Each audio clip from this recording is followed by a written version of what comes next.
सो हाय, last lecture के अंदर हम लोगों ने क्या डिस्कस किया था? ब्लैक बॉडी रेडिएशन को हम लोगों ने उसका कर्व को एक्सप्लेन किया था। ये जो लेक्चर है उसके अंदर हम लोग प्लांक का जो थ्योरी है कि ब्लैक बॉडी रेडिएशन को कृष्णिका विकिरण को समझाने के लिए प्लांक का जो हाइपोथेसिस है, प्लांक ने किस तरीके से उसको एक्सप्लेन किया, उसके बारे में हम लोग बात करेंगे कि प्लांक भाई साहब ने कैसे उसका थ्योरी दिया और फिर उसका मैथमेटिक्स कैसे डेवलप किया। ठीक है ना। इसको समझाने के लिए, कृष्णिका विकिरण को एक्सप्लेन करने के लिए तो हम लोग प्लांक का थ्योरी पढ़ने वाले हैं। क्या पढ़ने वाले हैं? प्लांक का थ्योरी पढ़ने वाले हैं। तो प्लांक का थ्योरी पढ़ेंगे हम लोग। तो देखो, ये है प्लांक, इसको बोलते हैं प्लांक का क्वांटम सिद्धांत भी बोलते हैं। प्लांक का क्वांटम सिद्धांत,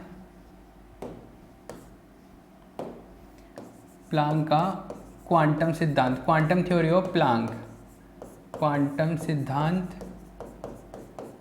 या प्लांक की परिकल्पना भी बोलते हैं इसको, मैक्स प्लांक, प्लांक की परिकल्पना। ठीक है।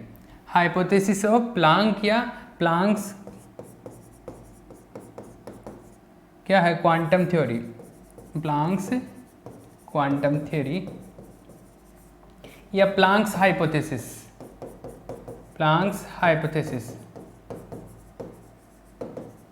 ठीक है, ये है।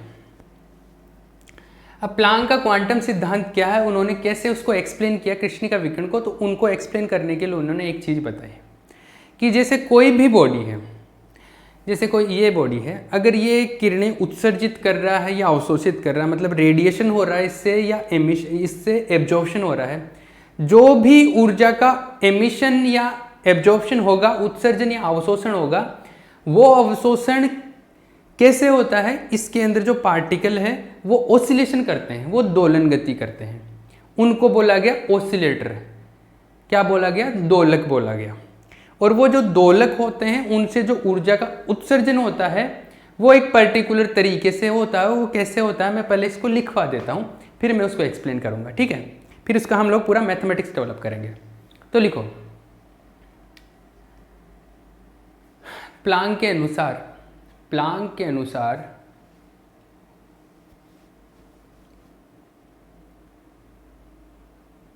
किसी कृष्णिका से ऊर्जा का उत्सर्जन, किसी कृष्णिका से ऊर्जा का उत्सर्जन उसके अंदर उपस्थित परमाणुओं के दोलन के कारण होता है, परमाणुओं के दोलन के कारण होता है। इन दोलकों, इन परमाणुओं को प्लांक दोलक कहते हैं। इन परमाणुओं को प्लांक दोलक या दोलित्र कहते हैं। According to Max Planck, the energy absorption and the energy emission, in a black body is due to the oscillation of atoms of the black body,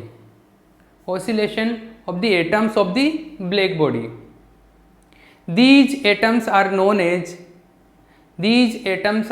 as Planck और क्वांटम ऑसिलेटर, प्लांक ऑसिलेटर और quantum oscillator. इनको Planck के दोलित्र भी बोलते हैं और quantum दोलित्र भी बोलते हैं। ठीक है, एक चीज तो होगी। तो इन्होंने बोला कि जैसे मान लो कि कोई भी ब्लैक बॉडी है, ये कोई, तो इसके अंदर जो परमाणु है, एटम्स है, ये एटम क्या करते हैं? दोलन गति करते हैं, ऐसे ऐसे ऐसे चलते रहते हैं, वाइब्रेशंस करते हैं, दोलन गति करते हैं। तो इन दोलन गति के कारण क्या होता है? ऊर्जा का उत्सर्जन होता है, एनर्जी का एमिशन होता है या एब्जॉर्प्शन होता है, वो भी इसी के कारण होता है। तो वो चीज़ है। ठीक है ना। ये पहली चीज़ होगी। एक और बात बताई इन्होंने, ये बताया कि जो ऊर्जा का उत्सर्जन होगा वो इस तरीके से होता है, एक फिक्स वैल्यू होता है। जैसे मान लो कि इसका एनर्जी का उत्सर्जन होगा तो फोटोन के रूप में होता है, तो वो ऐसे फोटोन के रूप में होता है ना। तो एनर्जी का उत्सर्जन जो होगा वो एक फिक्स वैल्यू के गुणज के रूप में होगा, मतलब इंटीजर मल्टीपल के रूप में होगा। ऐसे जैसे एच न्यू हो गया, या फिर होगा तो 2h न्यू होगा, या होगा तो 3h न्यू होगा, इस तरीके से NH न्यू, इस तरीके से हो सकता है।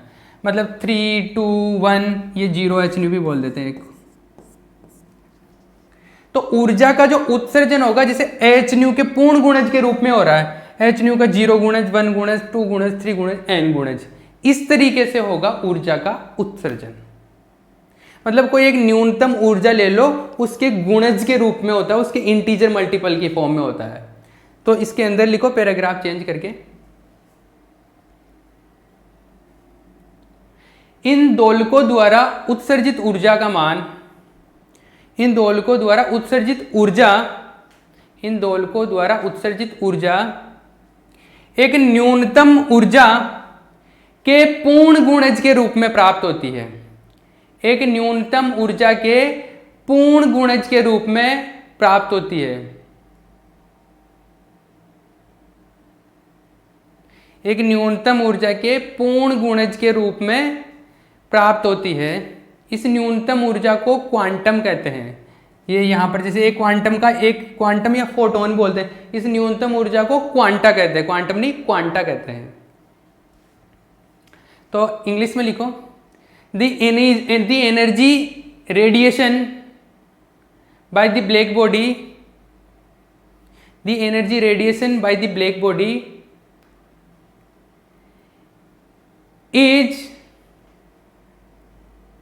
is in a particular pattern, is in a particular pattern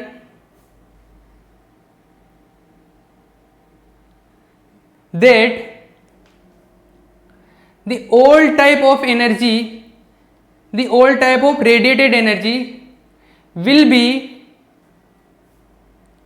integer multiple, will be integer multiple of a minimum, integer multiple of a minimum energy. This minimum energy is also known as, this minimum energy is also known as quanta. तो हम लोग जो energy emit होता है, उत्सर्जित होता है, वो ऐसे होगा कि h न्यू होगा, या 2h न्यू की फॉर्म में होगा, या 3h न्यू की फॉर्म में होगा, या NH न्यू, ये इसी फॉर्मेट में होगा। जैसे मान लो कि कुछ 5 परमाणु, 5 फोटोन निकले, वो h न्यू के निकल गए, कुछ 4 निकले वो 2h न्यू के निकल गए, कुछ 10 निकले वो 3h न्यू के निकल गए, इस तरीके से। पर वो इसी के h न्यू के गुणज के रूप में, h न्यू के इंटीजर मल्टीपल, पूर्ण गुणज के रूप में प्राप्त होगा, ऐसे है ना। ये ऐसा हो गया, आई बात समझ। और इसको हम लोग क्या बोल देते हैं, क्वांटा बोल देते हैं, वो फोटोन बोल रहे थे वो, तो वो एक्चुअल में यहाँ से आता था, जो बेसिक में बताया था ना फोटोन का कंसेप्ट, वो यहाँ से ही आता था। क्लियर है? ओके, तो देखो भैया ये बात समझ में आ गई यहाँ पे। अब मैं क्या करता हूँ, मैं उसकी एवरेज एनर्जी निकालूंगा। किसकी?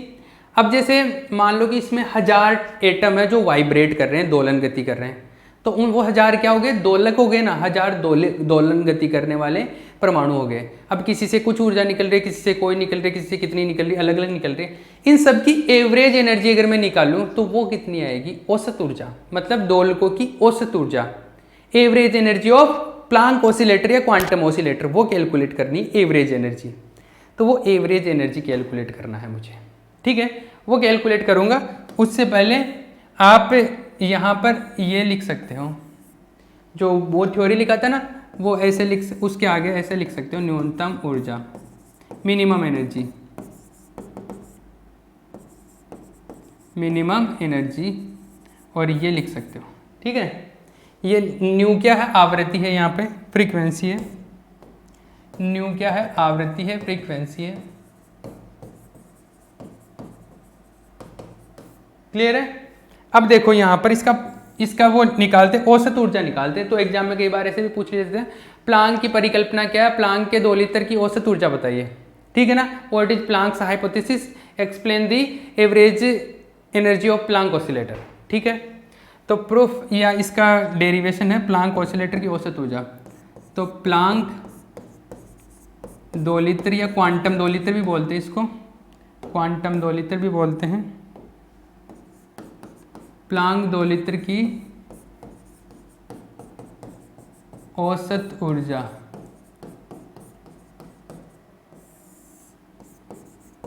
Average energy of Planck oscillator या प्लांक ऑसिलेटर।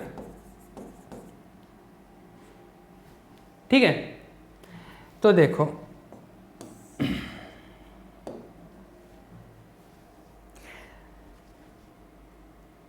यहां पर ऐसा है कि उत्सर्जित होने वाले फोटोनों या जो क्वांटा है उनकी जो ऊर्जाएं हैं वो इस तरीके से होगी।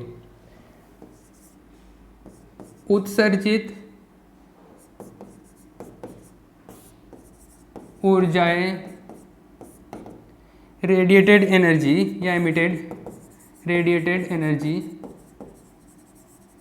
वो कुछ इस वे में है, मतलब एच न्यू के फॉर्म में आएगी। अभी पढ़ा था 0h न्यू या 1h न्यू या 2h न्यू या 3h न्यू या NH न्यू, NH न्यू, इस तरीके से होगी। क्लियर है? अब मान लो कि 0h न्यू ये ऊर्जा, वैसे तो ये तो 0 है एनर्जी, पर मैं इसे बोल रहा हूं कि ये छोड़ो एक बार, ये h न्यू इतनी ऊर्जा जो उत्सर्जित कर रहे हैं, जैसे फोटोन, वो वाइब्रेशन किसकी वजह से हो रहा है? फोटो उसकी परमाणुओं का वाइब्रेशन हो रहा है, उसकी वजह से तो ये ऊर्जा निकल रही है। तो मान लो कि इस टाइप की एनर्जी उत्सर्जित करने वाले जो एटम है उनकी संख्या कितनी है? मान लो n1 है। ये जो उत्सर्जित कर रहे हैं उनकी संख्या कितनी है? उनका नंबर है n2, इनका n3, इनका nn, इसका कितना हुआ? n0। क्लियर है? अरे ठीक है ना, ये हो गया भैया। तो ये क्या है? परमाणुओं की संख्या है या दोलित्र, परमाणु या दोलित्र बोल लो, ऑसिलेटर या एटम्स। तो number of oscillators, number of oscillators, दोलित्रों की संख्या, दोलित्रों की संख्या। ठीक है, मुझे कुल दोलित्र मैं औसत ऊर्जा निकालना चाहता हूं। क्या निकालना चाहता हूं? औसत ऊर्जा, एवरेज एनर्जी निकालना चाहता हूं। तो मैं टोटल एनर्जी निकाल दूंगा, मतलब जो टोटल ऑसिलेटर है उनकी एवरेज एनर्जी। तो वो मैं पहले टोटल दोलित्र निकाल लेता हूं, दोलित्रों की कुल संख्या कितनी है, टोटल नंबर ऑफ ऑसिलेटर क्या है। तो दोलित्रों की कुल संख्या, दोलित्रों की कुल संख्या, नंबर ऑफ ऑसिलेटर्स, दोलित्रों की कुल संख्या, total number of oscillators, total number of oscillators. तो देखो टोटल नंबर ऑफ ऑसिलेटर को मैं लिख रहा हूं कैपिटल एन से। टोटल ऑसिलेटर क्या क्या है? n0, n1, n2, n3, nn, इन सब का योग कर दूंगा मैं, मतलब ऐसे n0 ये n0 plus n1 plus n2 nn, ऐसे आएगा, सबका ऐड कर दूंगा। क्लियर है? इसका मतलब क्या है? मैं इनका सम्मेशन कर रहा हूं, ये सम्मेशन कर रहा हूं nn पर। अगर n का वैल्यू 0 से लेके इन्फिनिटी तक जाएगा ये, क्योंकि अनंत तक जा रहा है ना, ये कहीं तक आगे तक जाएगा। तो 0 से लेके इन्फिनिटी तक ये क्या करते हैं? सम 0 रखूंगा तो n0 आ जाएगा, 1 रखूंगा तो n1 आ जाएगा, ऐसे ऐसे सबको जोड़ दूंगा। ये कुल टोटल क्या आ गया? टोटल ऑसिलेटर हो गए, नंबर ऑफ ऑसिलेटर आ गया। कुल एनर्जी निकालनी हो तो, टोटल एनर्जी निकालनी हो तो कितना आएगा? टोटल एनर्जी, कुल ऊर्जा, कुल रेडिएटेड एनर्जी, कुल उत्सर्जित ऊर्जा, total radiated energy, total radiated energy. Total radiated energy क्या होगा? मैं इसको लिख देता हूं E। अब देखो टोटल रेडिएटेड एनर्जी निकालता हूं मैं। मुझे ये पता चला कि इतनी एनर्जी निकलने, इतनी एनर्जी को उत्सर्जित करने वाले परमाणु इतने, ऐसा है ना, मतलब ये एनर्जी कितने से निकल रही है, 5 से, 1 से इतनी निकल रही है, 5 से निकालूंगा तो n1 इंटू ये 5 से मल्टीप्लाई कर दूंगा, ऐसे होता है। अरे मान लो कि 1 से ऊर्जा जो निकल रही है वो इतनी निकल रही है, उस ऐसी ऊर्जा एमिट करने वाले कितने हैं, n1 एटम है, तो टोटल ऐसी ऊर्जा एमिट करने वाले कितने हो गए, n1 इंटू दिस, तो ये ऊर्जा का टोटल यहाँ पे आ गया, इसका n2 into this, n3 into this, और इन सबको क्या कर दूंगा, ऐड कर दूंगा, तो टोटल एनर्जी आ जाएगी। तो देखो इससे n0 इंटू दिस, पर ये तो जीरो हो जाएगा, फिर इसको इंटू दिस प्लस ये, ऐसा आएगा टोटल एनर्जी। तो कुल उत्सर्जित ऊर्जा ऐसा आएगा n0 into 0h new plus n1 oscillator है, कितनी ऊर्जा उत्सर्जित करने वाले, h न्यू एनर्जी वाले। इसी तरीके से n2 है 2h न्यू वाले, ऐसे चलता जाता है और n आ जाता है NH न्यू वाले। क्लियर है? इसका भी मैं समेशन कर देता हूं, तो इसका भी मैं समेशन कर देता हूं, E equals to summation n पे है ये, पहले तो n का देखो समेशन का मतलब n0 1 2 3 ऐसे चल रहा है, तो n पर n आ गया, ठीक है। दूसरा ये स्मॉल n पर भी है, जैसे n का स्मॉल n का, इसको मैं ऐसे लिख देता हूँ NH न्यू, इसको ध्यान से देखना। n का वैल्यू अगर मैं 0 से इन्फिनिटी पे रखूँ, एक दो वैल्यू पुट करके देख लो, अगर ये टर्म आ रहा है इसका मतलब सही लिखा है। n का वैल्यू 0 पुट करूँ तो ये आएगा n0 into 0h new, n0 into 0h new, पहला टर्म मिल गया। n का वैल्यू 1 पुट करो, n का वैल्यू 1 पुट करेंगे तो n1 1h new, n1 1h new, फिर 2 पुट करेंगे n2 2h न्यू, n2h2, इस तरीके से चलता जाएगा। ये टोटल एनर्जी आ गई जो उत्सर्जित होगी, टोटल एनर्जी। ये टोटल नंबर ऑफ ऑसिलेटर्स, ये कुल दोलित्रों की संख्या। अब मुझे एवरेज एनर्जी निकालनी है, औसत ऊर्जा। तो देखो औसत ऊर्जा निकालते हैं। औसत ऊर्जा, दोलित्रों की औसत ऊर्जा, क्वांटम दोलित्र या प्लांक दोलित्र की औसत ऊर्जा, क्वांटम दोलित्र की औसत ऊर्जा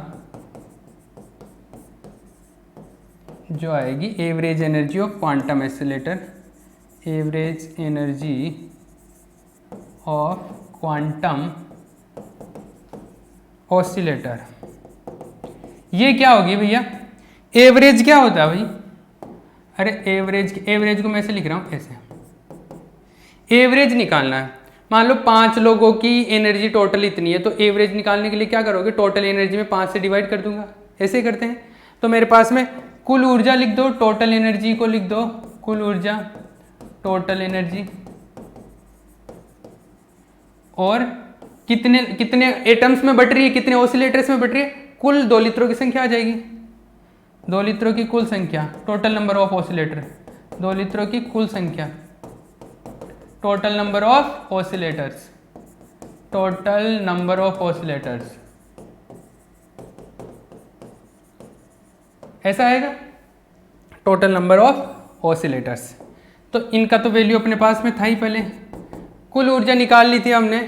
कुल ऊर्जा क्या है, टोटल एनर्जी क्या है, ये रही, ये है, तो इसको लिख दो यहाँ पे, टोटल एनर्जी है ये NH न्यू, n का वैल्यू 0 टू इन्फिनिटी, और टोटल नंबर ऑफ ऑसिलेटर जो आया था वो क्या था, टोटल नंबर ऑफ ऑसिलेटर क्या था, ये था n0 से n आ रहा था समेशन पे। समेशन पे क्या आ रहा है, n0 टू इन्फिनिटी। ठीक है, अभी कितना टाइम बचा अपने पास, 10 मिनट तो होने चाहिए, 10 मिनट है, 10 मिनट में ये डेरिवेशन कंप्लीट हो जाएगा प्लांक का। अब देखो अब तो इसको सोल्व करना है। अब सोल्व करने के लिए मैं जुगाड़ लगाता हूँ। मेरे को समेशन सोल्व करना है, तो समेशन सोल्व करने के लिए जुगाड़ लगाते हैं। देखो क्या करना है, हाँ जी, ये जो n है ना, ये n का वैल्यू दिया जाता है। एक बहुत बड़ा थ्योरी आता है, आपने सेकेंड ईयर में पढ़ा होगा, थर्मोडाइनमिक्स का जो स्टैटिस्टिकल पार्ट होता है, सांख्यिकी की ऊष्मागति की, उसके अंदर आता है मैक्सवेल बोल्ट्जमान से, मैक्सवेल बोल्ट्जमान सांख्यिकी से बोल्ट्जमान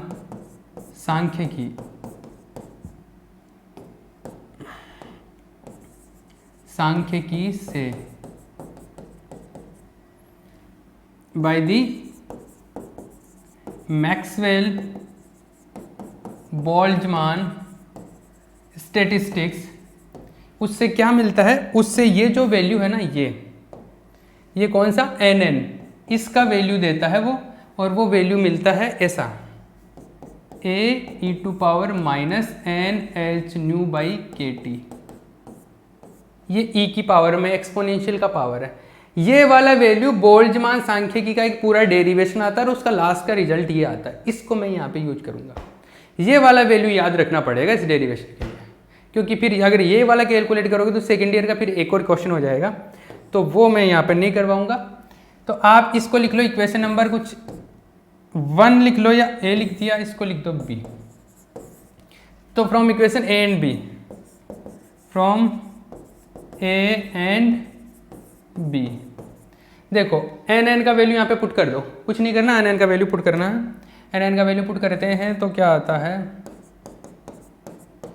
nn का वैल्यू पुट करेंगे तो ये आता है summation of n 0 to infinity, आएगा a e to power minus N H nu upon K T into क्या था, एन एच न्यू था ना, इंटू एन एच न्यू, और नीचे था summation n equal to 0 to infinity, nn था, nn का वैल्यू ये a e to power minus N H nu by के टी, ये मिल गया। अब देखो क्या करना है, ये समेशन से बाहर जिस पे n स्मॉल n, क्योंकि ये समेशन किस में, स्मॉल n में, छोटे n में है ना, स्मॉल n में है, तो ये जो जिन पे स्मॉल n नहीं है उन टर्म्स को मैं बाहर ले सकता हूँ समेशन से। तो देखो a पर भी नहीं है, h न्यू पर भी नहीं है, तो a h न्यू इनको बाहर ले लिया, और ये आ गया n equal to 0 to infinity, ये आ गया e to power minus N H nu by के टी अपॉन, इसमें a को बाहर ले लिया, summation e to power minus N H nu by के टी, एन का वैल्यू 0 टू इन्फिनिटी। ठीक है, a से a तो कैंसिल आउट हो गया, चलो ये तो हो जाएगा। अब इसमें और कुछ करूँ मैं, इसमें और क्या कर सकता हूँ, ये a से a तो कैंसिल आउट हो गया। ठीक है, अब देखो ये जो बड़ा सा टर्म है ना एच न्यू बाई के टी, इसको थोड़ा छोटा कर लेते हैं, क्योंकि टेम्परेचर अपने पास फिक्स है। तो एच न्यू बाई के टी जो है ना, एच न्यू बाई के टी को मैं कुछ मान लेता हूँ, मैं इसको ऐसे मान लेता हूँ, इसलिए मान रहे हैं ताकि ये छोटा हो जाए, एच न्यू के टी बाई, इसको x मान लेते हैं, इसको x मान लिया, x कौन सा x, अरे x माना है इसको, है ना, किसका x नहीं माना है, तो ये e to power minus N X upon E to power minus N X, ऐसा आ गया।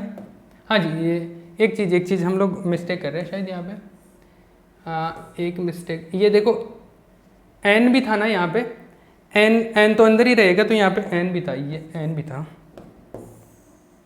ये n भी रहेगा यहाँ पे।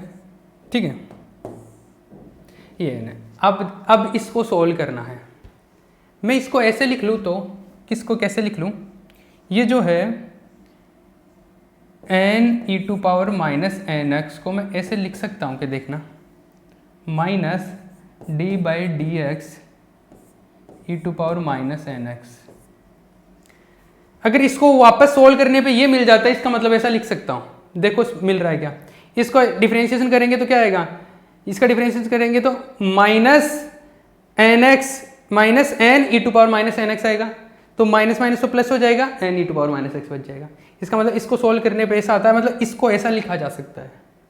ठीक है, तो ये ऐसा होता है, तो मैं इसको ऐसा लिख देता हूँ, तो ये आया ई, देखो एच न्यू, ये बन गया समेशन ऑफ, इसको लिख दिया एन, इसको पूरे को लिखा, अंदर वाले को ये D by D X E to power minus N X, और जो माइनस था वो माइनस यहाँ पे लगता है, तो मैं इसको बाहर लिख देता हूँ। ठीक है, और जो नीचे वाला था वो तो ऐसा का ऐसा ही रह जाएगा। E to power minus N X. आगे देखो,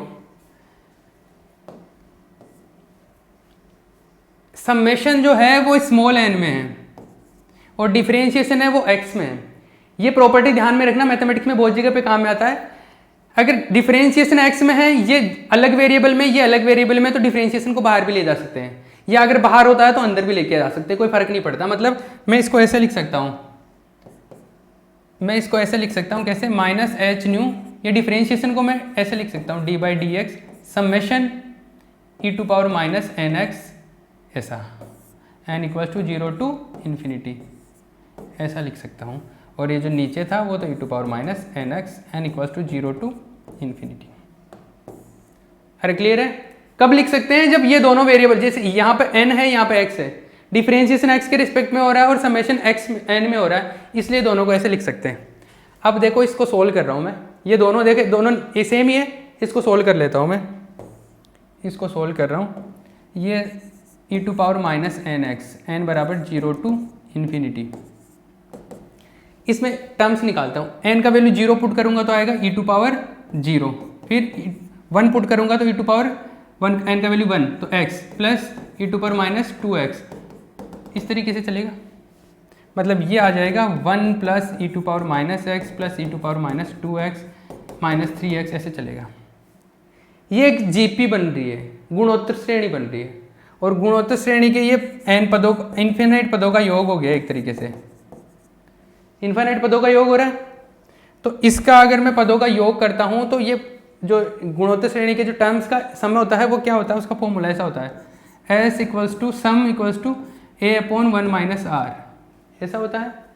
a तो क्या होता है, पहला टर्म होता है, r क्या होता है, r होता है कि दूसरे टर्म में पहले को भाग देते हैं, डिवाइड करते हैं तो जो चीज़ आती है तो वो, तो जैसे r क्या है, इसमें इसको डिवाइड करो तो ई टू पावर माइनस एक्स, या वो सब टर्म्स का, दो टर्म्स का जो कॉन्टिन्यूस टर्म्स होते हैं उनका रेशियो होता है। तो यहाँ पर r a तो है 1 और 1 माइनस r क्या है, ई टू पावर माइनस एक्स, ये आ गया। तो अपने पास में मिल गया ये वाली चीज़, तो s का वैल्यू मिल गया, मतलब ये सम मिल गया अपने को, ये मिल गया अपने को यहाँ पर इसका value n equals to 0 to infinity e to power minus N x का, ये वाला वैल्यू ये मिल गया। इसको दोनों जगह यहाँ पे रख दो। कितना टाइम बचा है, 2 मिनट बचे हैं, ओ 2 मिनट बचे हैं अभी अपने पास। तो इसका वैल्यू यहाँ पे पुट करो फटाफट, ये यहाँ पे और यहाँ पे, तो आएगा e का वैल्यू आ जाएगा minus H nu d by D x, अंदर वाले का आ गया value 1 minus e to power minus x, ये आ गया, नीचे भी ये आया है 1 minus e to power minus e to power x, ये मिल गया। अब देखो इसका डिफरेंशिएशन कर लो, इसका ऊपर वाले का अगर डिफरेंशिएशन करते हो तो क्या मिलता है, ये माइनस एच न्यू तो है ही, इसका डिफरेंशिएशन करो, नीचे वाले का तो स्क्वायर हो जाएगा, 1 minus e to power minus x का होल स्क्वायर, पहले का डिफरेंशिएशन इंटू दूसरा, पहले का डिफरेंशिएशन 0 माइनस, अब दूसरे का डिफरेंशिएशन पहले को रख दो ऐसे ही, तो ऊपर वाले को ऐसे रख दिया, इसका डिफरेंशिएशन तो आएगा 1, इसका डिफरेंशिएशन करो, इसका डिफरेंशिएशन पहले वाले पार्ट का तो 0, इसका क्या हो जाएगा minus e to power minus x होगा, तो minus minus plus E to power x हो जाएगा, ऐसा आ जाएगा। और नीचे वाला ऐसा का ऐसा, ठीक है। अब देखो ऊपर वाला क्या बचा, finally y minus minus plus हो जाएगा, मल्टीप्लाई करूंगा तो ये होगा h nu e to power x upon, ये जो था एक से इससे कैंसिल आउट हो जाएगा तो 1 ई टू पावर माइनस एक्स, ये बचा। इसमें देखो ऐसा ही है, अरे ठीक है ना, ई टू पावर, ये पावर में माइनस है भैया, पावर में माइनस है। नीचे इसमें देखो h nu e to power minus x, नीचे वाले में e to power minus x अगर कॉमन ले लूँ तो इसमें कॉमन लूँगा तो डिवाइड हो जाएगा, तो ये बचेगा e to power positive x minus 1, ये इससे कैंसिल आउट हो जाएगा। ये क्या बचेगा, ये बचेगा अपने पास में h nu upon E to power minus x minus 1, ये, और एक्स को वैल्यू क्या लिखा था, एच न्यू बाई के टी, तो ये आ गया h nu e to power h nu by के टी माइनस 1। ये एवरेज एनर्जी आ गया है, औसत ऊर्जा आ गई है अपने पास में प्लांक 2 लीटर की, ठीक है, क्लियर है ना। तो ये डेरिवेशन कंप्लीट